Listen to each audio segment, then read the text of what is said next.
사랑하는 가족 여러분, 월요일 아침 예배 아버지 앞에 올려드리겠습니다. 하나님 아버지 감사드려요. 이 하루를 시작하며 하나님께 예배드립니다. 빗소리가 시작되었습니다. 하나님 우리 귀한 모든 식구들의 건강 지켜주세요. 영과 육을 강건케 하시는 주 하나님께 감사드리며 예수님의 이름으로 기도드립니다. 아멘. 아버지 말씀입니다. 느헤미야 13장 1절로 9절 말씀 봉독해드립니다. 그날 모세의 책을 낭독하여 백성에게 들렸는데 그 책에 기록하기를 암몬 사람과 모압 사람은 영원히 하나님의 총회에 들어오지 못하리니 이는 그들이 양식과 물로 이스라엘 자손을 영접하지 아니하고 도리어 발람에게 뇌물을 주어 저주하게 하였습니다. 그러나 우리 하나님이 그 저주를 돌이켜 복이 되게 하셨다 하였는지라. 백성이 이 율법을 듣고 곧 섞인 무리를 이스라엘 가운데에서 모두 분리하였느니라.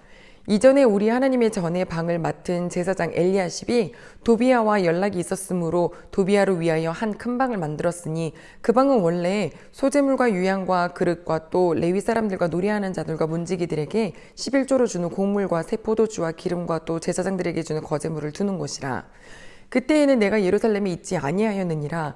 바벨론 왕 아닥사스다 32년에 내가 왕에게 나아갔다가 며칠 후에 왕에게 말미를 청하고 예루살렘에 이르러서야 엘리야십이 도비야를 위하여 하나님의 전뜰에 방을 만든 악한 일을 안지라. 내가 심히 근심하여 도비야의 세간을 그 방 밖으로 다 내어 던지고 명령하여 그 방을 정결하게 하고 하나님의 전의 그릇과 소재물과 유향을 다시 그리로 들여 놓았느니라. 아멘. 한 사람의 마음에 하나님의 나라에 대한 정말 끓는 마음을 주셨습니다. 그 애달픈 마음을 그 나라의 왕을 통하여서 들어주셨죠. 유다의 총독으로 지냈던 느헤미야에 대한 이야기입니다. 느헤미야 12년 동안 이 유다 땅에서 총독의 일을 하였는데 그 사이 성벽을 세우고 율법을 읽혀주어 다시 그들이 하나님 말씀을 듣게 했습니다. 오늘도 1절로 3절 말씀 봤더니 율법의 말씀을 낭독함에 그 회중 중에 모압과 암몬 자손은 들어오지 못하게 하라는 하나님의 뜻을 듣고 알게 된 백성들이 섞여 있는 무리들을 분리하기 시작합니다. 우리가 하나님의 뜻대로 살고 싶은데 못 사는 이유 중에 한 가지는 모르기 때문이기도 합니다. 말씀은 들어야 하나님의 뜻을 알게 되고 그래야 그렇게 살아가게 되죠. 하나님의 뜻을 알고자 하십니까? 다른 데 가서 보지 마시고 여호와의 말씀을 읽으시기 바랍니다. 그러면 거기 안에서 하나님의 뜻, 기준을 찾게 되죠. 이스라엘 사람들은 하나님 아버지 앞에 우리가 하나님의 뜻대로 살겠습니다. 그렇지 않으면 우리는 저주받아 마땅합니다. 라고 하며 서약서도 썼고요. 제사장과 레위인들을 잘 섬겨서 우리가 하나님의 성전을 버려두지 않겠습니다. 라고 결단도 했죠. 이제 느헤미야는 12년 총독 생활을 마치고 다시 페르시아로 복귀했어야만 했는데요. 그곳에 도착해서 왕에게 요청합니다. 다시 한번 예루살렘에 다녀올 수 있게 해달라고요. 그리고 느헤미야가 다시 돌아오니 이게 무슨 일입니까?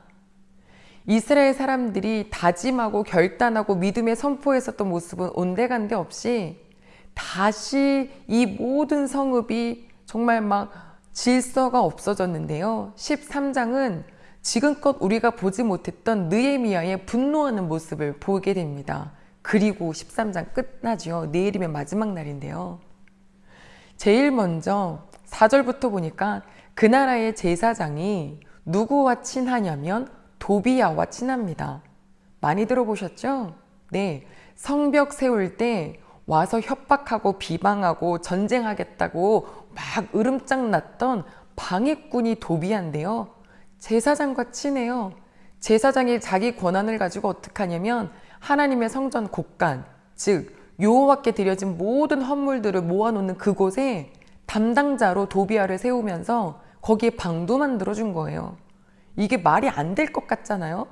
그런데 11개 상하를 보면 마지막에 하나님의 성전 안에 수많은 우상들을 그 상을 갖다 놨던 모습을 기억한다면 야, 이 한번 사람이 죄에 빠지면 이거 다시 그 죄 가운데 돌아가는 거 쉽구나 라는 생각을 하게 됩니다. 느헤미야가 도착해서 보니 이 상황이 너무너무 어이가 없는데 심히 근심했다라고 해요. 그 근심했다라는 뜻은 심히 화가 났다라는 뜻이에요. 느헤미야 일어나서 그 방 안에 있는 세간살이 다 집어 던지고 다시 여호와의 성전 정결케 하고 하나님의 성소의 기구 제자리에 갖다 놓으라고 명령합니다.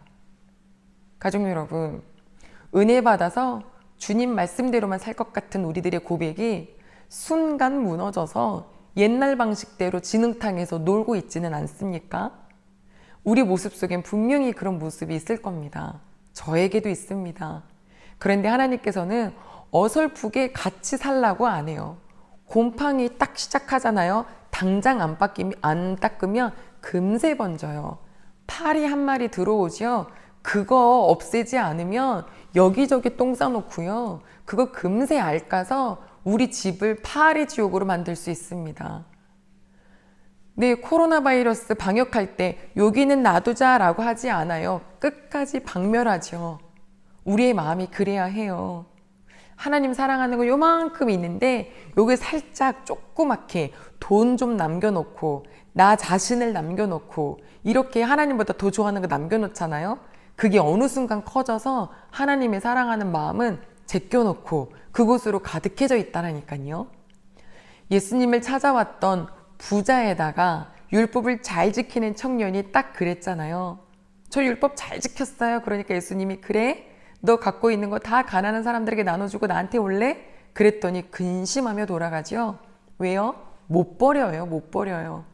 우리 마음속에 하나님보다 더 사랑하는 거 아직도 마음속에 켜켜이 있을 텐데 우리 기도해요. 하나님 아버지 앞에. 아버지, 저 이렇게 어디 한쪽에다가 도비아한테 방 만들어 놓는 것처럼 그렇게 모른 척하니 하나님보다 더 좋아하는 거 이렇게 숨겨놓지 않게 도와주시고 끄집어서 하나님 집어 던지고 하나님으로만 가득한 저희가 되게 도와달라고 이런 우리 고백하면서 이 하루를 시작하고 한 주를 시작하는 저희가 되시기를 소망합니다.